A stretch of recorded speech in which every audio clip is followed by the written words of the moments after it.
હોળી આવી રહી છે તો આજે આપણે ઠંડાઈ બનાવવાની છે।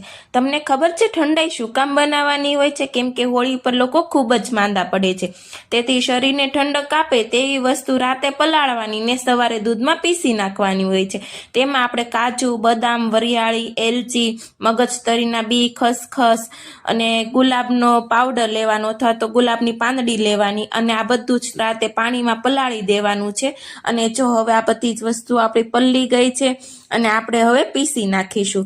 તો મારે પાણી હોતું જ આમાં પીસવાનું છે, કેમ કે મેં ગુલાબનો પાવડર નાખેલો હતો અને તેમાં આપણે ખડી સાકર નાખીશું અને એકદમ સ્મૂથ પેસ્ટ કરવાની છે। તો આપણી પેસ્ટ તૈયાર થઈ ગઈ છે, એકદમ ઝીણું।